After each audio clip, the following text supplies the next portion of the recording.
Bueno. Buenas noches. Damos ahora sí comienzo oficial a esta clase antes de la entrada, a un fin de semana largo, ¿sí? Sabiendo que después viene otro fin de semana largo para los que tienen la dicha de poder gozar de los fines de semana largos, ¿no? Que no sé cuántos serán, porque con los cambios de la modalidad del trabajo, ahora ya no se gozan más de fines de semana largos si uno trabaja sin importar si es o no es feriado. En fin, dicho esto, Eh, si les demás quieren poner la cámara, pueden hacerlo, salvo Valentino que me dijo que está volviendo a su casa. Las invito. Hoy leí en un baño que decía damas, ¿no? Porque es para entrada de mujeres nada más. Pero si lo queremos hacer inclusivo, debería ser dames. Listo, lo quería decir. Bueno, no puedo entrar a la clase. Ahí voy. No. Escuchen, estuve leyendo lo que hace ahora estuve leyendo la hora previa a la clase, los textos que le propusimos para leer hoy son para contrastar con los que vienen trabajando ustedes, ¿correcto? Sobre todo lo que estuvieron viendo con Ari, que se sumó solo a escuchar de Rational Choice, ¿correcto? Que me imagino que estuvieron viendo las últimas dos clases, que esto venía derivado del tema que habíamos estado viendo con Downs y las teorías económicas del mercado, no, de la política. Pero bueno, yo les propuse estos textos como para qué. No sé si tuvieron la oportunidad de verlos. Era para sacudirles nomás. ¿En qué sentido sacudirles? Para decir, bueno, venimos en un plano trabajando un tema que es cómo se toman decisiones y buscándole algunas posibles motivaciones, explicaciones a la toma de decisiones y les puse otras lógicas de pensar la toma de decisiones en dos niveles. Por un lado, pensar que las decisiones no son individuales, sino que puede ser de grupo, y ahí aparece el tema de las élites, como si fuese un grupo que toma una decisión y no una sola persona individual. Y luego ese texto que le dejé de Aronskin, en lo que solamente me interesaba una parte puntual, que era la parte en donde habla de la ideologización, que no sé si tuvieron la oportunidad de verlo. Yo adelanto el título, pero después lo desarrollamos, que tiene que ver con que tal vez las motivaciones en la toma de decisiones, ya sean individuales o de grupo, podrían no tener que ver específicamente con lo que llamamos racionalismo económico puro, ¿sí? Sino que puede haber otro tipo de atravesamientos en las mentes de las personas que las llevan a tomar distintas decisiones, que son las construcciones que nos hacemos de la realidad, básicamente. Si ahora nos dicen que va a caer una bomba, vamos a los refugios.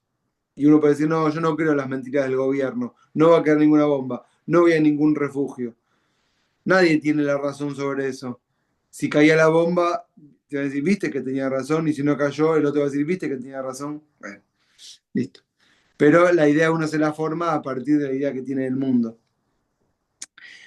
Yo me gustaría saber si me pueden contar qué estuvieron viendo con Ari con el tema de Rational Choice. Así yo después puedo encarar lo que yo preparé. ¿Quién es capaz de darme una síntesis? Lo pregunto desde la mayor ignorancia de que yo no leí el tema. Bueno, vimos diferentes enfoques de, de, eh, desde el análisis, em, no sé, todavía no pude entender bien del análisis de qué, pero de la toma de decisiones me parece que es de los agentes que forman parte del plano político, tengo entendido, por ahí no es tan así. Por un lado tenés el enfoque del rational choice, que evalúa su objeto de estudio es el individuo. Y por el otro lado tenías el public choice, que es como el inverso, donde el objeto de estudio es más el plano, perdón, el plano no, como Político, el claro, eso, aspecto político. Pero, sí, la pregunto, porque, institución. pero me gustó que dijiste, Marcos, que el objeto de estudio era el individuo. en el tema de rational choice, como que bueno, se focaliza en el individuo y la toma de decisiones que toman a partir de una motivación racional en el plano de lo político, pero que sería economicista. Y después, en el public choice, ¿cuál sería el objeto de estudio? Que eso no me quedó claro. Sí, entendimos que es sobre las opciones políticas, pero ¿el objeto de estudio sigue siendo el individuo o no? Las políticas Yo públicas. anoté que es, claro, las decisiones colectivas. Las decisiones Las decisiones colectivas. colectivas, políticas y públicas, maximizando la utilidad. Ah, ok, ok, ok. O sea, que está directamente en línea con lo que habíamos visto de Downs. Sí. Claro. Exacto, O sea, que hace como un paralelismo con la microeconomía también, de claro, las decisiones, o sea, de las decisiones públicas. claro. Está bien, está bien. Perdón, puedo agregar algo para aclararlo, para aclararlo. El, el rational choice se lleva al plano de lo que le interesa a Buchanan, a Tullock, que a ellos lo que les interesa es cómo toman las decisiones los individuos, o sea, el objeto de estudio sigue siendo el individuo que toma decisiones, pero en otro plano. ¿Sí? Los supuestos siguen siendo lo mismo, que son de la microeconomía, como lo desarrollamos, pero en el plano de las decisiones colectivas, en el plano de lo estatal. Y ahí está la división tajante entre el plano de la sociedad civil, el sector privado, y el plano de lo político, el plano de las decisiones colectivas, los políticos. Entonces, pero sigue siendo el análisis, el objeto de estudio sigue siendo lo individual. Entonces, che, ¿cómo toman decisiones en el ámbito privado? Pum, estos supuestos. Aplicamos el rational choice. ¿Y cómo toman las decisiones los individuos en el plano público, en el plano político? Bueno, siguen siendo los mismos supuestos que maximizan su utilidad, pero les interesa cómo llegar al poder y cómo mantener el poder. Lo aclaro para que se ordene finalmente la diferencia entre, estamos hablando de lo mismo, pero unos miran una cosa y otros miran otra cosa. ¿Se entiende, Marcos? Ahora un poquito mejor. Sí, sí. Las decisiones, digamos, en todos los planos sería Las entonces. decisiones individuales en un lado y en el otro lado. O sea que Claro. tomando lo que está diciendo Ari, eh, partimos del marco teórico, corríjame si está mal, partimos del marco teórico de que eh, lo que tenemos son individuos, no hay nada antes, y que las decisiones que toman siempre tienen motivación economicista, racional. Y a partir de ahí tenemos decisiones en el plano económico, digamos, individual, micro, como me están diciendo, o en el plano de las decisiones públicas, pero también a partir del marco teórico de creer que esas decisiones tienen una motivación netamente economicista, racionalista, y que no están pensando en ninguna otra variable que no sea esa. ¿Entienden lo que digo? O sea, ¿qué es lo que están diciendo ustedes? ¿Qué es lo que estuvo explicando Ari? Que en realidad es el supuesto de estos autores, que parten de esa mirada, ¿sí? De los agentes que tienen que decir. Todo esto está enmarcado en qué tema. En el tema de que nosotros estamos tratando de darles herramientas para que piensen cómo tenemos que tomar las conductas de los actores que se desarrollan en el mercado político o en la economía política, ¿correcto? Y si las decisiones tienen esa motivación u otra. Por eso, si leyeron lo de Aronskin y el tema de la ideologización, el contraste es enorme. ¿Entienden? ¿Por qué? Porque ahí dice, bueno, mira, si es desde un punto de vista racional económico, él da una mirada, que también es discutible, pero pónganle que fuera objetiva. Dice, esto es así, así, así, así. ¿Por qué toman una decisión contraria? Bueno, no, porque hay otros temores, hay otra historia, hay otro contexto, hay otras narrativas que circulan que te hacen tomar decisiones que no tienen nada que ver con lo racional económico. ¿Comprenden? O que podrían estar fundadas en eso, pero que si lo pensás mejor, tal vez no. El ejemplo clásico es, a mí, voy a decirlo para que se entienda, lo van a escuchar mil veces, que cada tanto a alguien le sale, por lo bajo. A mí cuando gobernaba la yegua me fue bien. Eso creo que sintetiza bien, ¿no? el concepto. ¿Entiendes lo que digo? Me fue bien, pero bueno, iba por el camino equivocado. Y ahí como que la motivación no se correspondería, ¿entienden? Si es racional económica y te fue bien, ¿no deberías pensar que deberías votar lo mismo porque te fue bien? No, no es que esto es una verdad o una mentira, sino que en realidad la motivación en la decisión no tiene que ver específicamente con lo racional economicista puro y duro, sino que hay construcciones trazadas que también pueden estar motivadas finalmente en una racionalidad económica, pero que también tiene una construcción de una mirada histórica. Dice, no, este gobierno tiene unas recetas macroeconómicas que a la larga nos llevan por el mal camino, entonces yo no lo tengo que votar. Podría estar motivado en algún punto en esa idea también de public choice, pero yo creo que no podría votarse ahí. ¿Entienden lo que digo? Como que eh, es un debate eterno que no terminaría nunca, básicamente. Bueno, a ver, vamos a, si les parece, trabajar los textos que yo les di, ¿está? Para que después lo tengan como una especie de licuadora.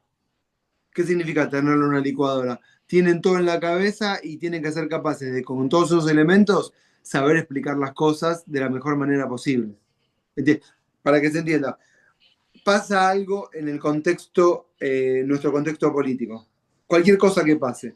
Y ustedes después, con los textos que nosotros les damos, tanto lo que le venimos viendo como lo que vamos a ver ahora, eso a ustedes les tiene que permitir, con un espíritu crítico, mezclarlo todo en la cabeza como si fuese una licuadora y decir, bueno, voy a explicarlo con estos elementos. ¿Siguen este razonamiento? Y no hay verdad o mentira, o no hay mejor o peor, o hoy no hay más mal o más bien.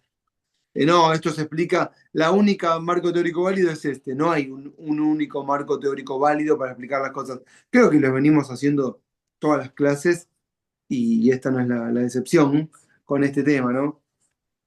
Bueno, si me permiten, les comparto todo tengo para compartir. Por un lado, me armé un Word y por otro lado, los textos. Les voy a compartir primero el Word. ¿Leyeron? Pregunta básica.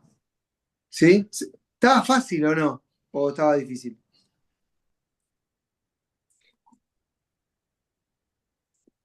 Yo llegué a leer el primero, ¿El de las el de élites? Aronsky, el de Aronsky, Ah, y leí hasta la mitad del otro, de las bueno. élites. Yo El leí otro, los dos así de corrido. bueno, miren, el texto de el otro, vamos a llamarlo, tiene nombre, esperen, vamos a ponerlo.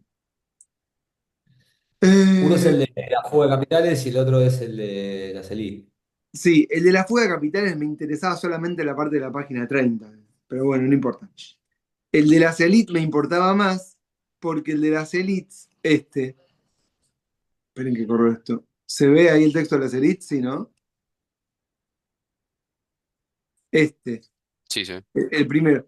Porque este es la tapa del libro, élites económicas e influencia en América Latina. Me interesaba porque hacía un recorrido del concepto de élites. Entonces ahí tenían como una especie de recorrido de los marcos teóricos que fueron desarrollándose en función de este concepto. Y si advierten, ya el título es contrastante con el marco metodológico que estábamos viendo en las clases anteriores con Ari. Porque ¿cuál era el objeto de estudio, como bien dijo Marcos? El individuo. Y acá no es el individuo, acá son élites económicas, ¿entienden? Entonces ya te cambió todo el ángulo de la forma de verlo. Porque si este texto lo escribe Buchanan o Buchanan, no sé cómo se pronuncia, ¿cómo debería ser el título del texto? Individuos económicos. Exactamente, exactamente. Es interesante que adviertan esto, porque ya el título nos está explicando que hay una mirada teórica y a la vez, o en consecuencias, metodológica. Si vos partís de un marco teórico, vos desarrollás una metodología de estudios en función de ese marco teórico. Eso es una de las cosas que aparecen. Por ejemplo, si yo pienso que lo único que hay en la base son individuos, mis métodos de estudio van a ser observar al individuo. Si yo pienso que en realidad hay una decisión de grupo, yo voy a primero intentar metodológicamente determinar qué grupos y después estudiar sus conductas como grupo. Entonces, ya de movida hay una construcción metodológica que tiene como base un marco teórico previo. ¿Comprende lo que estoy explicando? Y si me permiten, dejo de compartir un segundo. Yo esto no sé si lo mencioné, pero se los voy a mencionar ahora. Tal vez lo mencioné, no me acuerdo. Los dos autores que son los fundadores de la sociología y que inspiran todo esto, hay tres. ¿Conocen los tres autores que fundaron la sociología? Bueno, pero los conocen cuando se los diga de nombres. Uno se llama Carlos Marx. Lo tienen. Bien. El otro se llama Max Weber. Y el tercero se llama... Durkheim, no. ¡Sí! Lo tenía que puesto una trivia, ¿no? Pongan la cámara si quieren. Yo vi que ¿Cómo apareció se llama uno. el tercero? Perdón. Emil Durkheim. Ah, ok, está bien. No lo conocía ella. ¿No? Bueno, Marx es alemán, Weber es alemán Sí. y Durkheim es francés. Marx es anterior a los otros dos, pero medio que discuten y los tres dieron como una especie de batería de conceptos y de metodologías de estudio y todas se entrecruzaron y después se fueron muy desarrollados por muchos otros autores posteriormente. Son muy disímiles uno del otro. Marx es un autor de la filosofía de la acción y con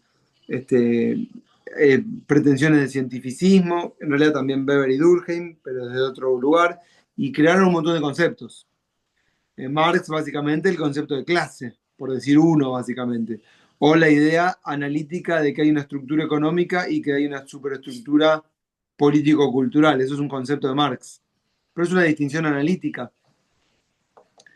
No es que existe. En la práctica está todo el tiempo, todo a la vez. No es que hay un Estado que lo vemos. ¿Entienden? Es todo, todo, todo el tiempo. No es que hay una estructura económica que se separa del Estado, pero analíticamente en la cabeza hacemos esa distinción. Por eso es fundador Marx de la sociología, porque crea conceptos sociológicos que nos permiten pensar a las sociedades. Y tiene como elemento central el trabajo. Después está... Pero ¿por qué no mencioné esto de la fundadora de la sociología? Porque después aparecen Weber y Durkheim, Weber alemán, Durkheim francés, los dos del año 1900, 1880, 1920, por decir 1860, 1920. ¿Y saben qué hacen estos dos? Uno, que es Weber, dice, lo único que existe son individuos. Weber, ¿eh? Lo único que existe son individuos. Así que yo no voy a estudiar otra cosa que no sean individuos. Son los individuos los que crean las estructuras. Eso dice Weber. Y de ahí tenemos que entender esta idea de los autores, por ejemplo, como Downs, como Buchanan y los otros que estuvieron viendo, de que parten de la idea de que hay individuos y que ese es el único objeto de estudio válido para estudiar comportamientos sociales. ¿Entendieron? ¿Se entendieron lo que acabo de decir? ¿Sí? Que para ver no hay estructuras, ¿sí? que, que influyan a los individuos, sino que son los individuos los que construyen esas estructuras. Y conforme cambian sus conductas, cambian las estructuras. O sea que partido político, iglesia, sindicato o el Estado mismo pueden ser estructuras jurídicas, pero en realidad son sumas de individuos. ¿Ok? Y Durkheim, que es contemporáneo de Weber, pero hace sociología desde Francia, estos son los padres de la sociología, dice exactamente lo contrario. Dice, hay hechos sociales y las conductas individuales están determinadas por esos hechos sociales, ¿correcto? Y en realidad todos los análisis tienen que partir de la idea de que hay hechos sociales y que cualquier conducta individual tenemos que ver en dónde la encajamos dentro de las estructuras sociales.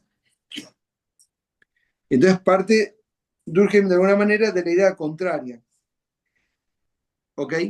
Pensar en términos de individuo o pensar en términos de élite para analizar las conductas sociales, nos remite a uno u otro autor que son padres fundadores de la sociología. ¿Me siguieron la dinámica? Y bueno, eso tal vez no lo dijimos nunca, pero no está de más. ¿Sigo? Durkheim, Disculpa, ¿cómo? Sí. disculpa, Ezequiel. No llegué a escucharte bien con Marx. ¿Sería posible que lo repitas? Marx es un autor multifacético que habla de todo a la vez, como Weber también, no tanto Durkheim, pero Marx es anterior. Marx en realidad está discutiendo con Ricardo y con Smith. Ellos son a ellos les habla, ¿no? Y está hablando del capitalismo y las formas del capitalismo. Pero en el interín de que está hablando del capitalismo, desarrolla un montón de conceptos que nosotros consideramos conceptos sociológicos. Por ejemplo, Marx es el autor que inventa el concepto de clase. ¿Oyeron? Clase social. Eso es un concepto de Marx. ¿Sí? El término élite, viene de clase. Antes de que se hablara de élites políticas, se hablaba de clase política. Y eso hace reminiscencia a el concepto de Marx que hablaba de clase económica. Y de esa traspolación de clase económica se pasó a hablar de clase política y después pasó a ser élite política. Marx también creó la idea de estructura económica y superestructura política y esa relación de determinación. Todo lo que pasa en la economía después crea una superestructura político-jurídico-ideológica. Eso es un concepto de Marx.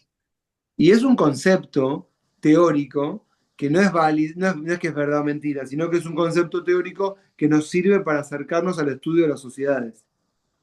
Que hay una estructura económica y una superestructura determinada por esa estructura económica. Entonces Marx piensa la historia en términos de las relaciones de producción. ¿Se entendió, Gonzalo, todo lo que dije Sí, recién? sí, por supuesto. Eh, bueno, y Weber es el gran rival de Marx. Le discute a Marx y dice, no, no es tan sencillito como lo que dice Marx. Weber dice, es mucho más complicado y además yo parto de la idea de que hay individuos.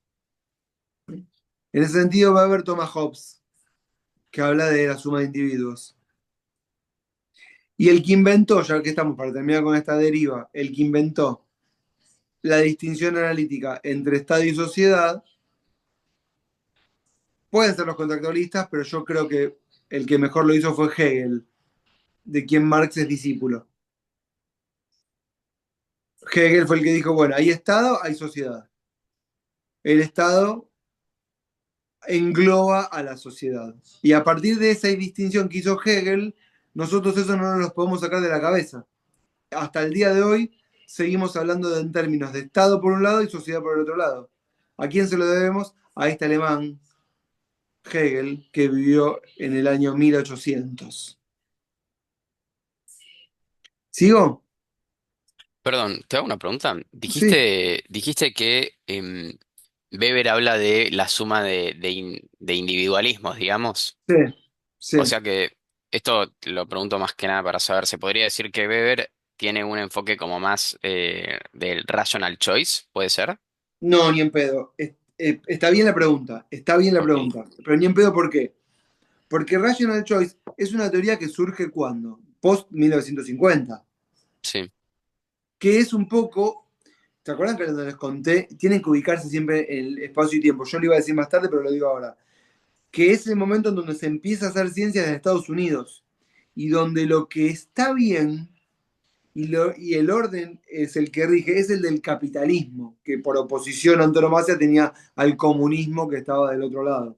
Entonces, desde la idea de que todo es mercado, los autores de Rational Choice creen que todas las conductas individuales son racionales en términos de mercado. O sea, como que las únicas motivaciones individuales de los actores están orientadas en base a costos y beneficios. Y que Mm. ese es el nuevo, no es que es el nuevo racionalismo, sino que es el racionalismo que triunfa. cualquier otro tipo de decisión que no tenga esta motivación de costos-beneficios no entraría dentro de la racionalidad. Por lo menos la racionalidad economicista. Yo creo que lo dije cuando estuve en clase. Y ahí empezamos a hablar del tema de la psicología, del subconsciente, de las emociones, de los impulsos, pero poniendo todo eso en un lugar de la no racionalidad. Weber, en cambio, no es de esa variante, porque Weber en realidad lo que hacía era rivalizar con Marx. Él no creía que hubiesen clases, pero él creía que las conductas individuales tenían una multiplicidad de motivaciones, no economicistas, sino que en realidad estaban atravesadas por la historia. Tanto Weber como Marx son profundamente historicistas, ¿sí? La historia es un elemento fundamental. Y los autores de Rational Choice no son historicistas, son más bien empiristas. Es el aquí y ahora, me conviene o no me conviene. Y nosotros tenemos que saber que en realidad todas las conductas tienen que tener un contexto histórico que las explique. Porque no es que hay conductas que estén desaprendidas de su deriva histórica. Si no historizamos las conductas, no entendemos bien por qué hacemos una cosa o la otra. ¿Está? O sea, yo, para que se entienda, yo jamás pondría plata en un banco. Yo, Ezequiel, dólares. Sí, bueno, ¿por qué? Y porque yo viví el 2001. ¿Qué estoy haciendo con eso? Digo, estoy historizando. Un tipo que vivió en el 2001 y le quedó, no es que me quedó plata atrapada en el banco, pero si hubiese sido así, yo hubiese contexto, si un día me quedaron. Es como el cuento del elefante que estaba atado de chiquito y entonces no rompía la cadena porque estaba atado y era muy chiquito y no podía romper la cadena y después creció y nunca más la rompió porque pensó que no la podía romper y no se daba cuenta que ahora tenía la fuerza para romperla. ¿Conocen esa historia? O sea, ¿cómo es el de el que se quemó con leche y llora? Ese no me lo acuerdo. Pero bueno, yo sufrí históricamente, por ejemplo. Ese, el que se quema con leche ve una vaca y llora. Ahí está. Eh, Perdón, entonces podríamos decir que Weber habla de sumas de individuos o individualidades sí. desde un enfoque conductista, o no tanto tampoco. No, pará, déjame terminar. No, perdón. No, no importa, no importa. Yo iba a decir, entonces, por ejemplo, que yo no dejo plata en un banco porque yo sufrí ese evento histórico que fue el 2001 y la plata metí en los bancos y los dólares y los ahorros que quedaron atrapados y perdí los ahorros de mi vida, entonces quedé traumado y eso va a hacer que yo tome un montón de decisiones de tipo racional económico, pero que tienen una motivación histórica puntual y contextualizada. Weber es historia, se entiende, ¿no? O sea, Sí, sí. otro tipo me diría, pero ¿por qué no poner la plata en el banco? Si justamente los bancos son el lugar seguro para dejar la plata. Bueno, decímelo a mí en Argentina en el 2001, que el banco es el lugar seguro para dejar la plata, porque ese es el motivo de la fundación del banco. No la podía tener en un lugar inseguro en mi casa. Entonces el banco era un lugar seguro en donde vos podías guardar tu plata porque te podías confiar.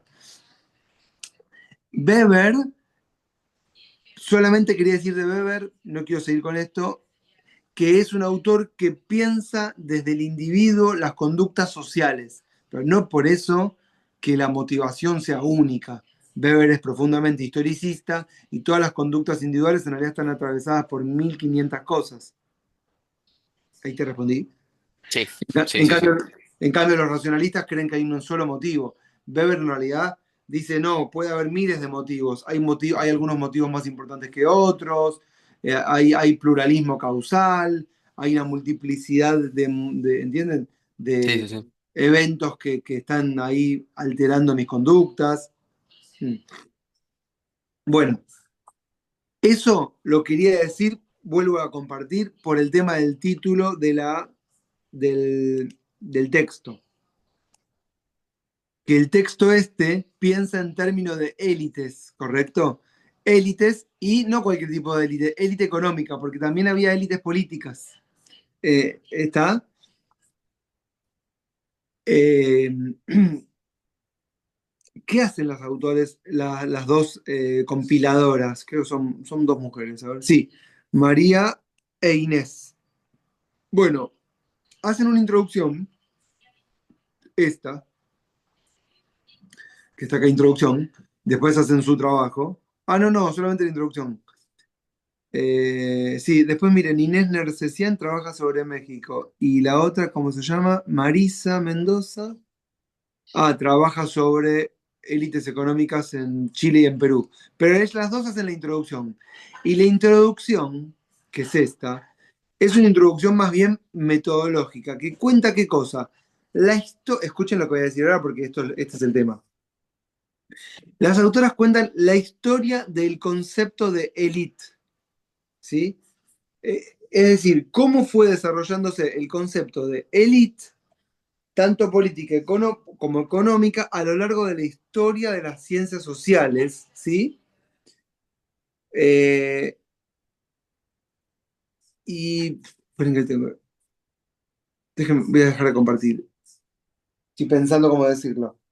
Y cómo el concepto de élite fue mutando y cómo son las investigaciones actuales en función de los conceptos actuales que hacemos de lo que denominamos élite económica. ¿Entienden?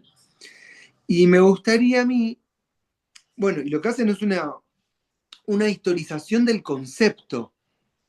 Está una historización del concepto. Esto me gustaría que lo noten, que esto es lo importante a retener acá como universitarios que son. No es que yo pretendo hacer una historia de la economía o una historia de la política, sino una historia de los conceptos que luego trazan los caminos metodológicos de la investigación. Si yo creo que hay clases, conceptualmente, todo mi marco metodológico está orientado a definir clase y a entender clase. Si yo creo que hay individuos, conceptualmente, todo mi desarrollo metodológico está basado en los individuos. No sé, por ejemplo, focus groups, conductas individuales, ¿entienden? Encuestas de a uno. Ahora, si yo creo que hay elites, voy a buscar elites. Tengo que definirlas y después las busco. Si yo creo que hay élite política, digo, bueno, a ver, un partido es una élite política, un sindicato es una élite política, pero conceptualmente lo definí y después lo busco. Si yo creo que hay élite económicas, y digo, bueno, una élite económica es, no sé, la sociedad rural, y lo definí como una entidad corporativa. Bueno, busco entidades corporativas que tengan ese rótulo. Hay una definición conceptual primero que orienta metodológicamente mi investigación después. Y lo que las autoras hacen acá es explicar en qué momento nace el concepto de elite y cómo fue mutando y en qué devino hoy. ¿Ok?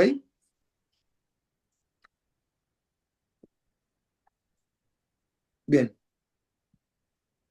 Lo primero que dicen que hay élites económicas y élites políticas. ¿Correcto? Eh, y que las élites políticas, esperen que no sé en qué parte, no me quiero perder con la...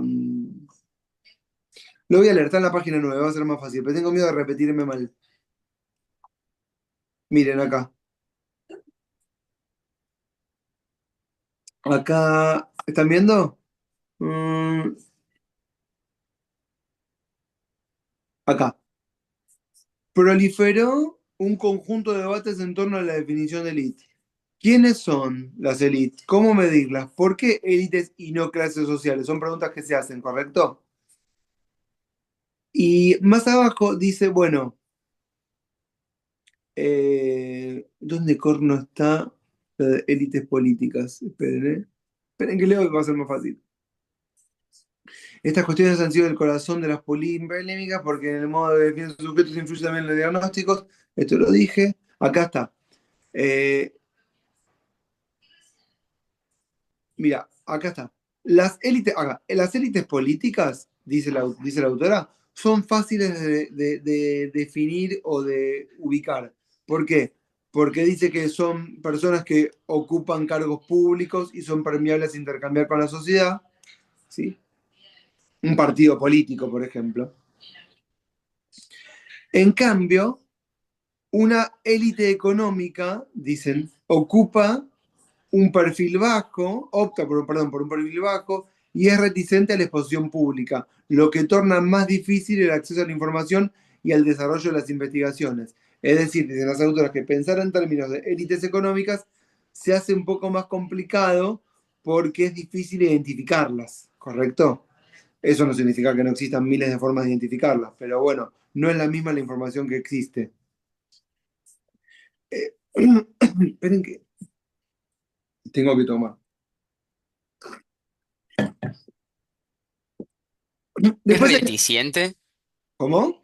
¿Qué es reticente? ¿A qué se Re- refiere con reticente? A la exposición pública, por ejemplo. Reticente, no, que no Ah, se quiere, reticente. sí, que no se quiere mostrar. O Ok. No, sea, que es como reacio, ¿no? claro, yo no quiero salir, no quiero hablar, no quiero aparecer en los medios, porque para que se entienda, yo prefiero pagarte para que no hables de mí. No, no quiero que, ¿me entendés? No, no quiero estar mostrándome, la élite económica no quiere estar mostrándose y, y exponerse, digamos. Un ejemplo de esto era, por ejemplo, el padre de Macri. Lo ubican, el padre murió mientras Macri era presidente. ¿Cómo se llamaba? Franco. ¿Le suena de nombre Franco Macri? Sí. Franco Macri, por ejemplo, hacía negocios con todos los gobiernos. ¿Entienden? Y es Sí, sí. reticente a la exposición, no daba entrevistas.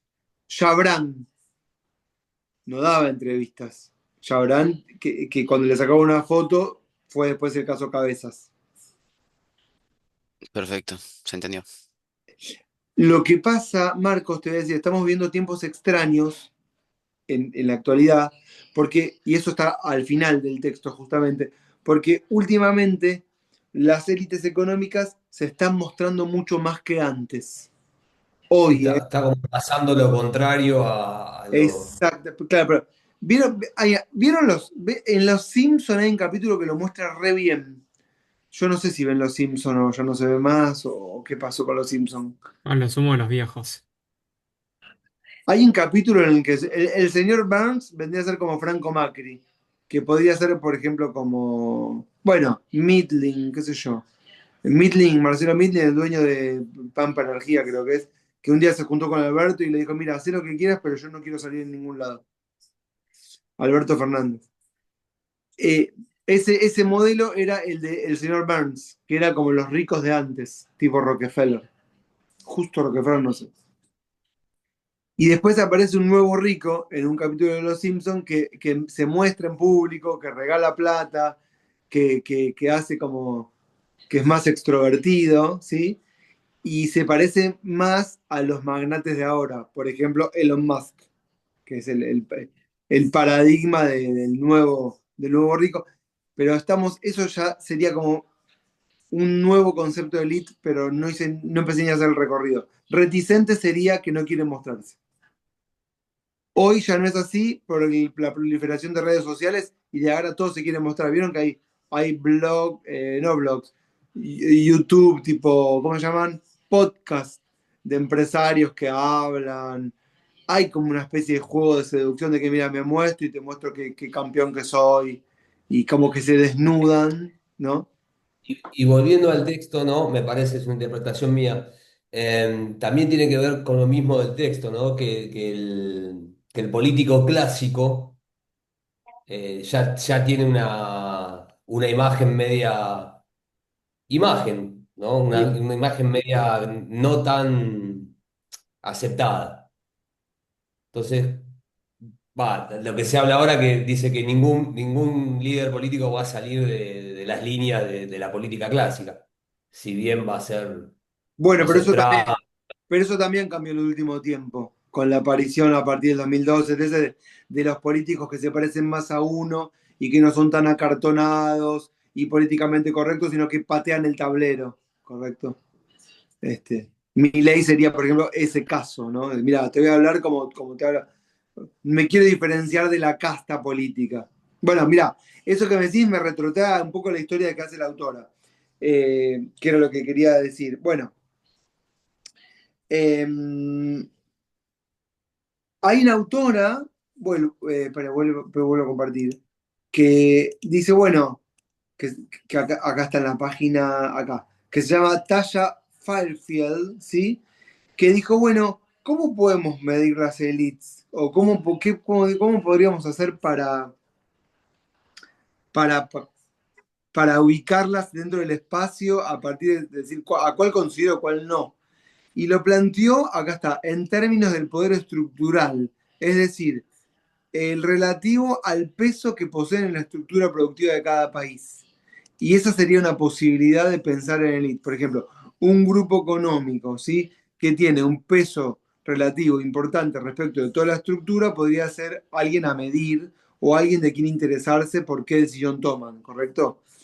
Y después está la idea de que podemos ver a una élite a partir de su poder instrumental, que no es tanto respecto al peso relativo que tienen en la estructura de funcionamiento de un país, sino en relación a la capacidad de organizarse y accionar políticamente. Es decir, por ejemplo, un grupo o élite económica que tal vez no tiene un peso tan importante en cuanto a lo que influye, por ejemplo, en el PBI de un país, pero es como una minoría, si quieren, económica, intensa en cuanto a la capacidad que tiene de organizarse y de influir políticamente. ¿Entienden esto que estoy diciendo?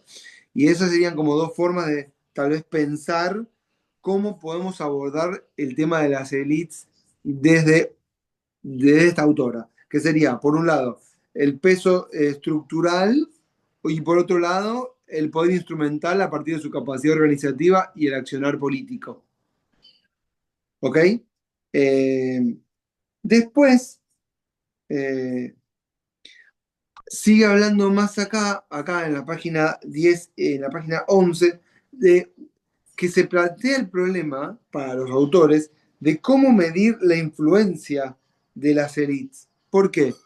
Porque en realidad el peso de las élites es difícil de medir porque la forma en la que intervienen las élites de poder económico en el espacio político es a partir de un montón de formas distintas, difíciles de medir. Creo que está por acá. A ver si está acá. Sí, acá. Eh, por ejemplo, acá. Además, los mecanismos, dice, de las élites de participar y de influir son múltiples, dice. Miren, un llamado telefónico, la participación en partidos mediante financiamientos no declarados, la intervención o captura de medios de comunicación, la construcción de ideología mediante centros de pensamiento, la presión sobre los decisores de la política pública, por ejemplo, secretarios, ministros, diputados, senadores, o como dice acá, o sobre los representantes de las cámaras legislativas. Es decir, que todas esas acciones de las élites hacen muy difícil para el investigador poder medir la influencia que tienen, ¿entienden? Y eso es una limitante para el análisis del estudio de las élites económicas. A veces por eso es más fácil tal vez pensar en términos individuales que en términos de élite. ¿Sí? Y después el texto sigue diciendo que se pueden... ¿Me entendieron lo que dije, no? Espero que sí. Y Y las después, formas que... Perdón, sí, sí. sí, decime. No, no, no, es que iba a agregar, pero sí, se entendió. Agrega.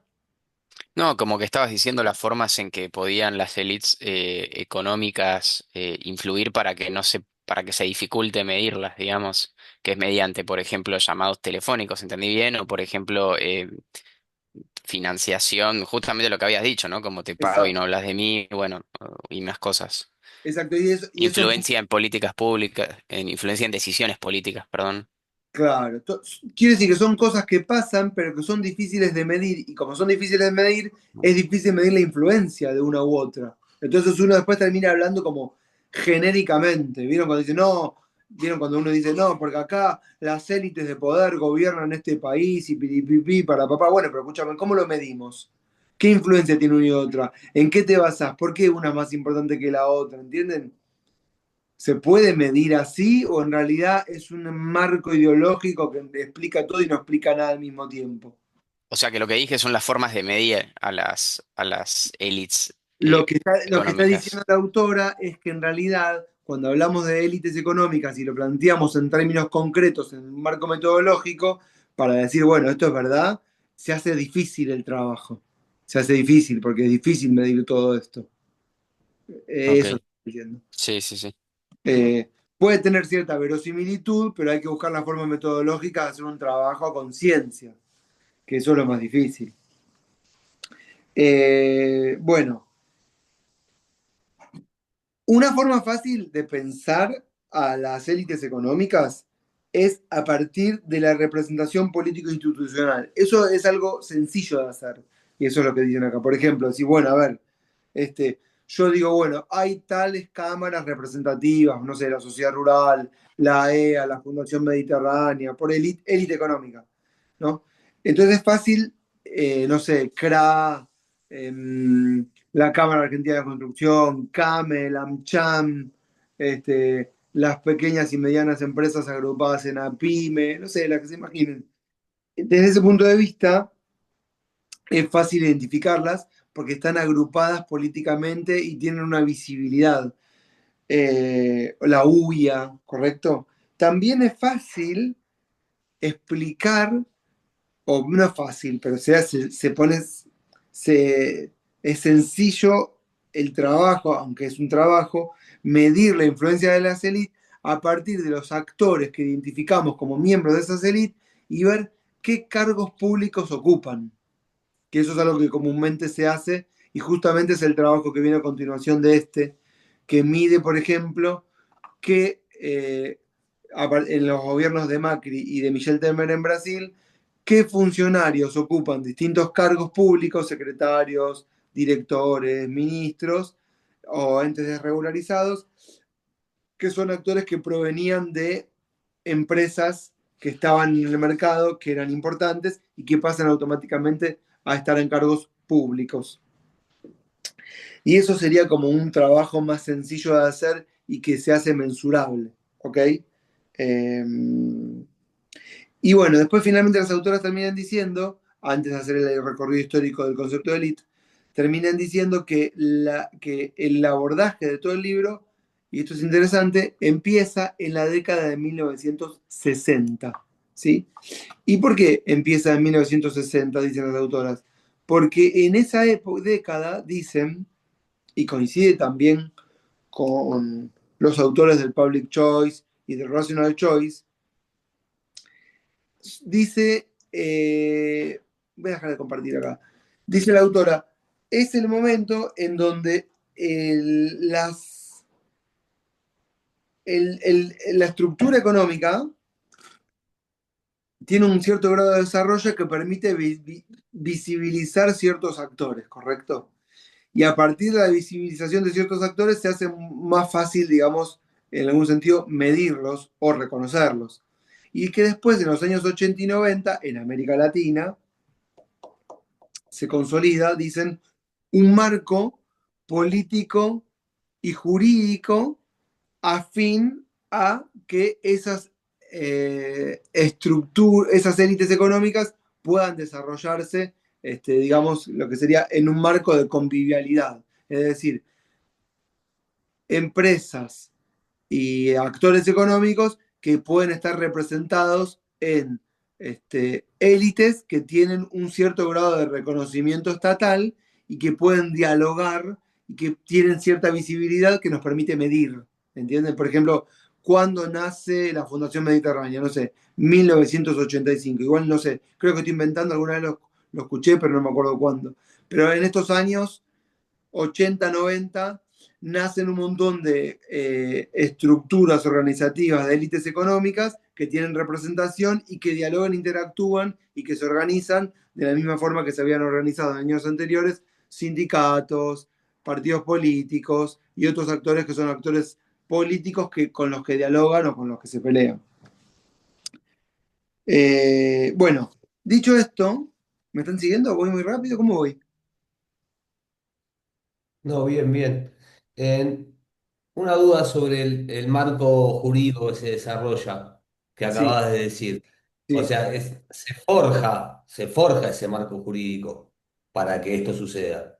Bueno, en algún momento dicen que sí, claro, como que Lo que pasa es que está directamente relacionado con lo que fue en la etapa neoliberal, que también fue la del consenso de Washington, está todo Claro, el directamente. consenso de Washington, claro, por eso te decía. Que es un concepto, que es en el momento, nosotros también lo vimos esto, ¿eh? Que fue cuando dijimos, bueno, acá aparece la democracia liberal, ¿se acuerdan?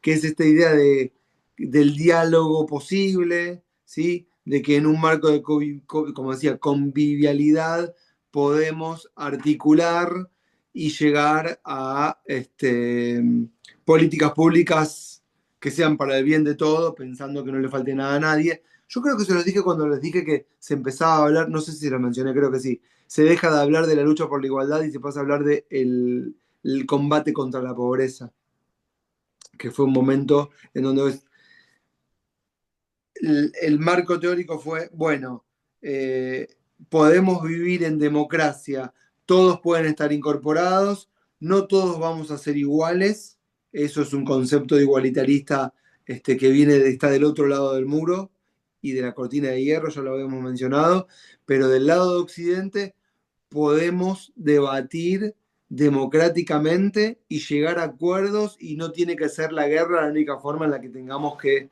comunicarnos, ¿correcto? Que es la etapa del pluralismo, ¿sí?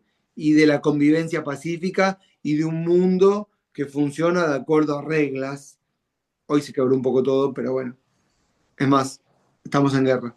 Pero bueno, en una etapa que fue la etapa del consenso de Washington, la caída del muro, el fin de la historia, fue esa etapa de la historia.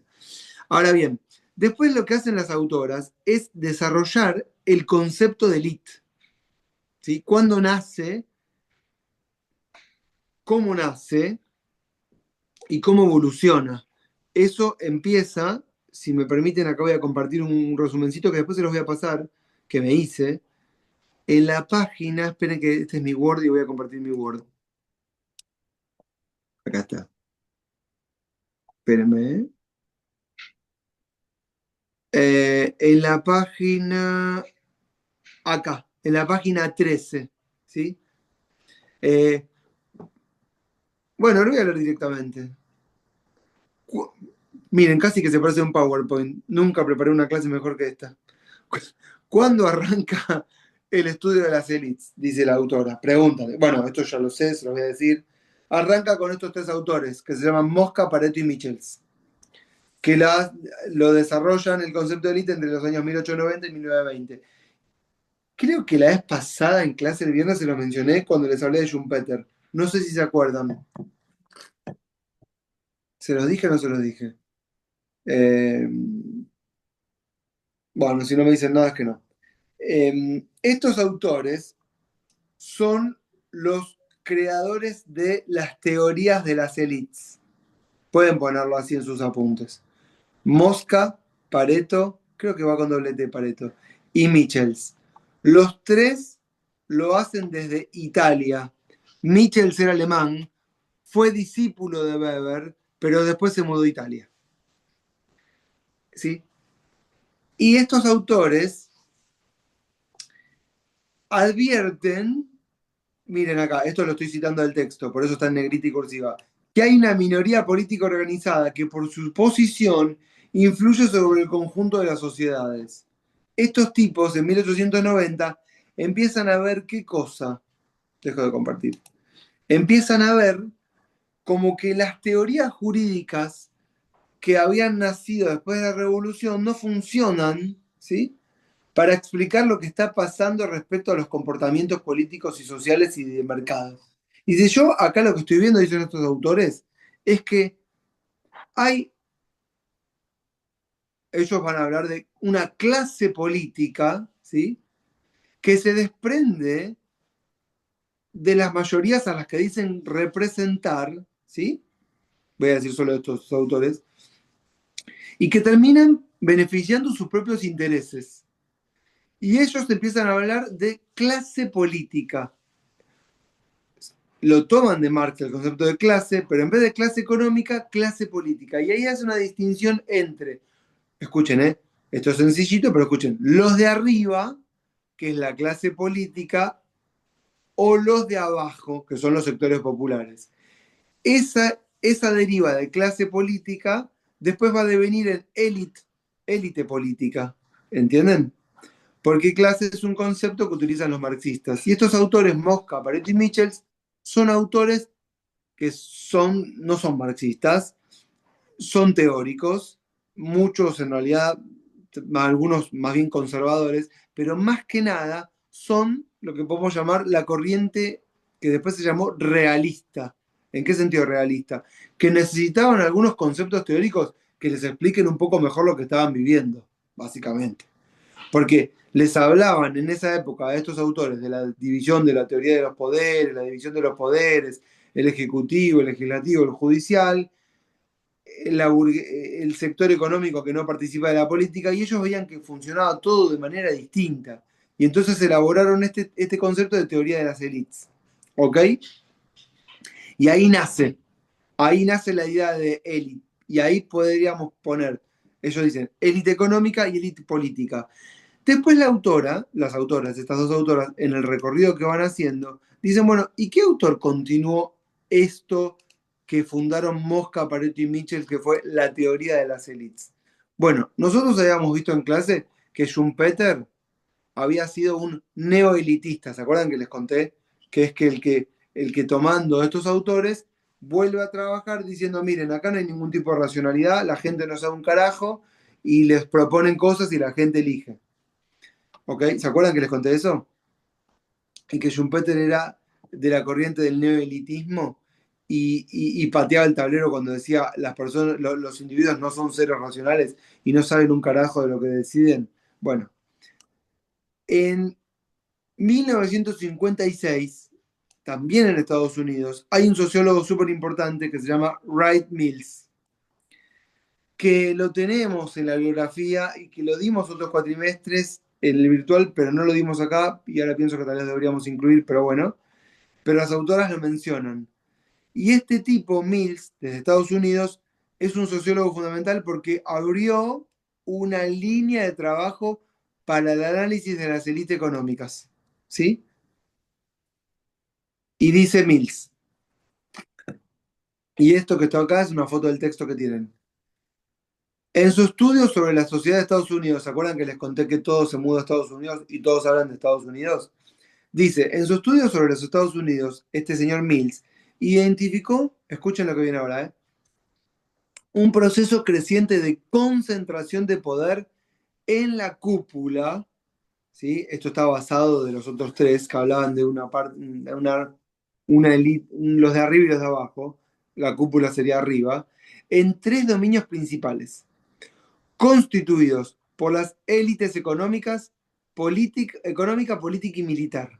Entonces Mills descubre para él que hay tres tipos de élite, una económica, una política y una militar, y las va a estudiar por separado cada una, y va a darse cuenta que estas, por estar bien organizadas cada una y estructuradas y con mucha capacidad de influencia, logran incidir en la toma de decisiones del resto de las personas. Y acá esto ya lo tienen que empezar directamente a relacionar con cómo decide una persona, ¿sí? Y qué grado de influencia tiene respecto de otras que están mejor organizadas y les dicen cómo tienen que comportarse. Esto para contrastar con las teorías individualistas de las tomas de decisiones. Y Perdón dice, que insista. Ah, dale, no, sí, perdón. no, decime, Marcos, si estamos para... Esto, esto es Sí. más entonces del public choice, digamos. Yo En lo el- mezclo porque por ahí no tiene nada que ver, pero bueno. no, no, Yo estoy no. tratando de encontrarle como un hilo, pero bueno. Sí, está bien que lo digas. El hilo sería este. El public choice es pensar Mm, cómo toman las decisiones los actores, las decisiones en el terreno de la política. Es decir, ¿por qué elijo esto o aquello? ¿O por qué elijo sí. esta política pública o esta otra? Y lo que explica el public choice es que las decisiones están directamente relacionadas con un cálculo costo-beneficio y con maximizar siempre eh, en un... ¿Eso no es el rational choice? Bueno, pero en el campo de la política. Ah, Porque, ok. ¿entendés? Y acá lo que te está diciendo es que hay élites económicas que tienen un grado de influencia sobre la toma de decisiones de los actores, ya sean individuales o de conjunto. ¿Se entiende? Entonces que tal vez la decisión no es únicamente por maximizar costos o beneficios en un cálculo utilitario. Como, Mm, "Ay, a mí me conviene esto". Puede haber un comportamiento que tenga otro tipo de motivaciones y acá el elemento histórico es fundamental.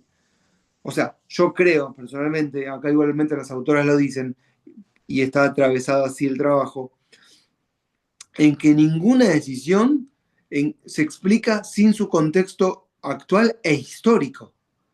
O sea, ninguna conducta es netamente racional, desprendida de su contexto actual e histórico. ¿Sí? Y de familia, y de influencia, y de educación, y lo digo para todas las personas, no estoy diciendo para un sector. Todas las personas están atravesadas. ¿Está? Y ¿Puedo hacerte una pregunta a vos y puedo decirle algo a Marcos? dale, dale, obvio. ¿Qué es lo primero? ¿La pregunta o lo de... Sí, la pregunta es muy fina y primero lo de Marcos. No, primero lo de Marcos, que tal vez oriente la pregunta. Marcos, pensalo de esta manera. Cuando nosotros vimos en la clase de Public Choice, nosotros hicimos una separación entre el plano político y el plano público y el plano privado, el plano de la sociedad civil y el plano de lo político, ¿correcto? Y siempre sí, hablamos de cuáles son los microfundamentos para pensar por qué actúa como actúa la gente, ¿correcto? sí. ¿Y por qué actúa como actúa la gente? Bueno, los supuestos de la microeconomía. En algún momento en la clase surgió una conexión entre el sector privado y el sector político, entre la gente de la sociedad civil y entre la política. En algún momento se cruzó un puente y dijimos, che, esto hay que pensarlo en conjunto. O siempre yo hice una diferencia tajante entre esto es una cosa y esto es otra cosa. Igual estoy forzando mucho tu respuesta, pero ¿se entiende lo que voy? Me haces acordar de los Simpsons, viste, que le llevan en la película que dice, tiene que elegir este plan, y pues elige este, y dice, no, no, este, no, este. ¿Se entiende, Marcos, hacia dónde te estoy tratando de llevar? Sí, sí. Y acá dice esta gente que las élites, después de la naturaleza, cómo se van constituyendo, se puede empezar por su poder estructural y también por su poder instrumental. ¿Y qué es su poder instrumental? Bueno, que las élites pueden llegar a tener influencia y hasta estar insertas en esto del plano político. Y si están insertas, no es que solamente están los políticos y está el sector privado, está todo mezclado y gente del sector privado también puede estar tomando decisiones en el plano político. Pensalo de esta manera como lo general. Es como que hoy en día, viste que se dice los empresarios, ¿qué serían los empresarios? Y aquellos empresarios del sector privado que están entrecruzados con el sector público y a partir de ahí obtienen beneficios. No sé si eso ayuda con Ah, el ok, ok, ejemplo. está bien. Igual, Sí, Ari, retomando esto que decís antes que me haga la pregunta, yo diría lo siguiente. Para mí, siempre los actores económicos y los actores políticos eran los mismos. La burguesía es la que hace las revoluciones, no es que son otros. Y después, yo ya se lo expliqué, históricamente hay una actividad política y parece como que se diferenció analíticamente el mercado y la política como dos cosas distintas, pero los actores siempre fueron los mismos y estuvieron entremezclados. Y es más, les había contado, y eso Ari vos lo habrás leído No, pero yo para diferenciarlo con el public show, para que le quede claro a obvio. Marcos. Sí, pero está clarísimo. ¿Te acordás, Ari, que lo leíste seguramente en el libro de Urquiza? Vos lo leíste, en donde Hernán Brienza contaba que Urquiza era un industrial y que tenía ganas de desarrollar los trenes y que no sé cuántas cosas más hacía Urquiza, pero bueno, después hacía la guerra y necesitaba crear las instituciones para el progreso y después, bueno, se le terminó la vida, pero era toda la vez y tenía pasión por, digamos, las cosas por la técnica y por el progreso. Nosotros lo tenemos como un referente o un caudillo o el fundador de la Constitución, pero el tipo era todo a la vez. Eso quiero decir. Uno hace la distinción analítica que no sé, es una distinción analítica nada más. No sé si a veces se sirve o a veces confunde más estas distinciones analíticas que hacemos. ¿Qué me ibas a preguntar, Ari? Para, Marcos, ¿sirvió de algo todo esto o no? sí, sí, creo que entiendo como que esto es entonces es una nueva ramificación de todas las teorías que hace una mezcla entre justamente el sector privado y el público y dice que se relacionan entre sí, digamos. Me gustó la de ramificación y yo te diría que más que mezcla, en realidad siempre estuvo mezclado, pienso yo, y siempre hay una ambición por querer separarlo, cuando en realidad no debería estar separado. Ok, bueno, Pero ni siquiera lo separaría, Marcos, lo económico de lo político. A mí me gusta más Wright Mills cuando dice, mira, yo descubrí que hay tres élites, como decía ya acá, económica, política y militar, y tan bien organizadas, como Ari decía, instrumentalmente, tienen tanta capacidad de influencia por su jerarquía, por su estructura, por su desarrollo y por la ascendencia que tienen socialmente, que terminan influyendo en la toma de decisiones de cualquier persona. Y no es netamente económico, es todo. Es la sociedad Ese organizada. es ese es el principal diferencial con la de Rational Choice, que es que los individuos toman sus decisiones a fin de su utilidad. Y tal vez o sea, su utilidad está influenciada por las élites. O sea, es Exactamente. más o menos la gran diferencia de un Incluso, texto y el otro. incluso podría haber ahí como contradicciones. Che, mira, tenemos que hacer esto. No, pero no me sirve. Bueno, pero es una decisión de grupo que nos va a beneficiar a largo plazo. Bueno, lo hacemos. ¿Entendés? ¿Y qué me ibas a preguntar, Ari? ¿Sirve para, espero que sirva para la clase? Sigo vos. Bueno, y entonces acá Mills, che, el texto de Mills de repente lo podemos ver, está muy bueno. Yo ahora esto es un resumencito, pero está en el blog y está muy bueno. Yo me acuerdo que lo leí y me encantó. Bueno, la élite económica, dice, está constituida por ricos corporativos. Esto es un texto del 56, atención, 1956, ojo, y para Estados Unidos. La élite económica está constituida por los ricos corporativos, es decir, quienes ocupan un cargo de dirección en las empresas. En la cumbre del orden político se ubican los individuos del directorio político y en la cumbre de la institución militar, quienes se encuentran en el escalón más alto del ejército. Bueno, y no quiero seguir explicándolo. Mills desarrolla esto, que es cómo funciona la estructura militar, la estructura política de los partidos y de gobierno y la estructura económica y cómo influencian. Y da un montón de ejemplos y básicamente lo que hace Mills es desarrollar, vuelvo para arriba, es desarrollar lo que iniciaron Mosca, Pareto y Mitchell cuando abren el camino, cuando dicen, hay élites por arriba y pueblo por abajo. Y las élites influyen a los actores que no pueden organizarse por sí solos. Lo que hace Mills es desarrollar un poco este camino trazado por estos autores que empiezan a hablar de élites, ¿entienden? Y ahí aparece entonces el concepto de élite económica dentro de los conceptos de élites. Che, les quiero decir algo. Bueno, estoy pensando algo, pues estoy cansado, no les voy a mentir. Yo sé que va poco de la clase, pero tengo miedo de que se haga tedioso. Eh, ¿Cómo están? ¿Sigo?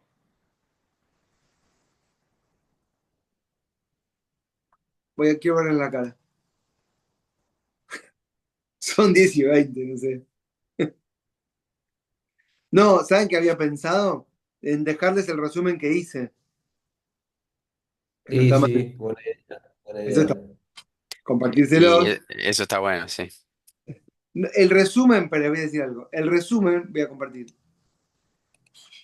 Tiene, el principio del resumen es una hojita que tengo que se lo voy a marcar, pero el resumen trabaja después eh, todo lo que hacen los autores, lo que la cita en negrita y cursiva, ¿ven? Es del texto, si no es foto del texto. Y va diciendo qué hay en cada página hasta llegar al final de el 20, creo que es la página 22, 23, donde me parece que está lo importante. Y con notas mías, ¿no? Eh, que es el primer texto y el final, ¿no? Este es el resumen final. Y después hay un análisis del segundo texto, las élites corporativas y los gobiernos neoconservadores en Brasil y Argentina. Y de esta parte lo que les quiero decir, que no era tan importante de este trabajo de Roberto Casaglia, no era tan importante las conclusiones a las que el autor llega. lo importante era esto, que el tipo acá arma un cuadro metodológico para entender cómo hablar de élite y qué tipos de acciones toman las élites en función del cuadro que armó. Y el señor trabaja lo que sería el lobby corporativo, que es lo más fácil de investigar. Y eso sería lo importante a retener, no tanto el resultado de la investigación. ¿Ok? Así que concéntrense en leer hasta donde yo marqué, hasta acá, página 36, desde la 33 hasta la 36. Después ya no es tan importante. Y el texto de Aronskin, libro Fuga de Capitales, ¿qué me interesaba? Solo me interesaba el concepto de ideologización, no todo lo que dice antes o todo el desarrollo que dice después, que es atendible, no está mal, es debatible, es atendible, es para debatir y está buenísimo. A mí me interesaba el tema de los elementos ideológicos en tanto que contrasta con la idea del rational choice, ¿entienden? Con la idea de que una decisión está motivada únicamente en el cálculo costo-beneficio. Entonces, voy a salir de acá. Acá está el resumen, que es esto solo. ¿Por qué lo puse? Ese texto de Aronskin, primero, no tiene nada que ver con el otro texto de las élites económicas, no tiene nada que ver. Y tampoco tiene nada que ver ese texto de Aronskin con los textos que veníamos viendo de Downs y los otros autores. Pero ¿qué hace? Le hace un contrapunto. No es que Aronskin los menciona.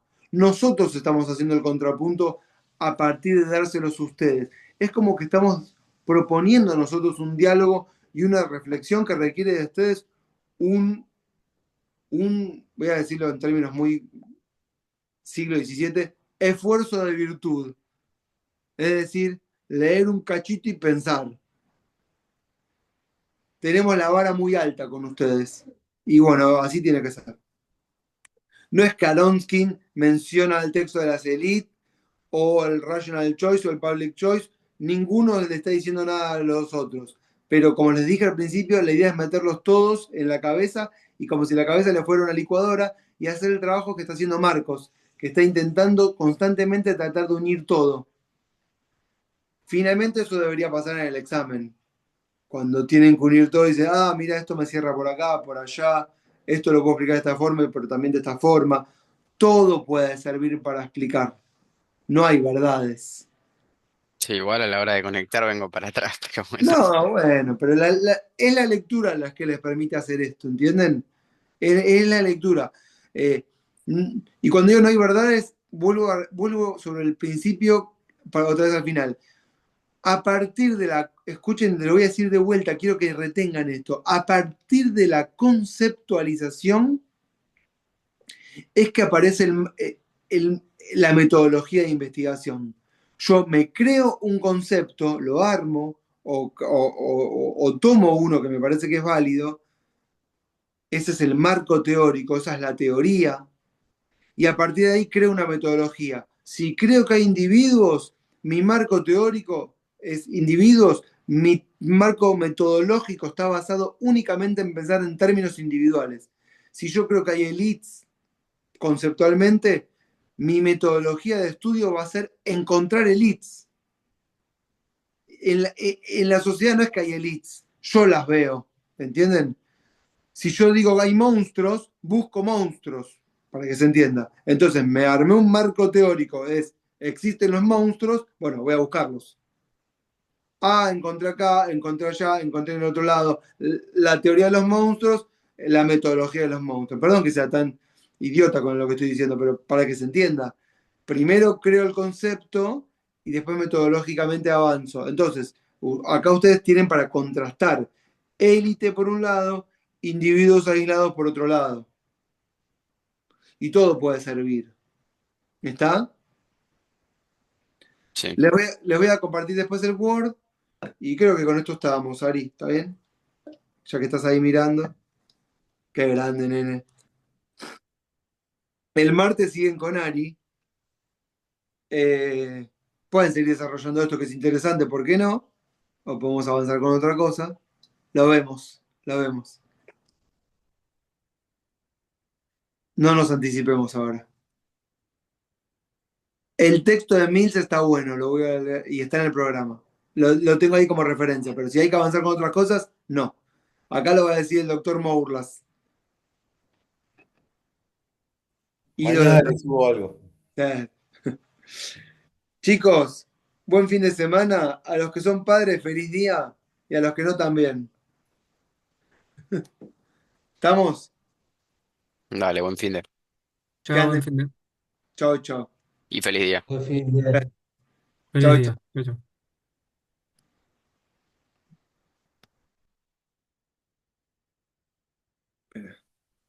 Te dejo, Ari. Cuídate, nene. Chao, Buen chao. fin de.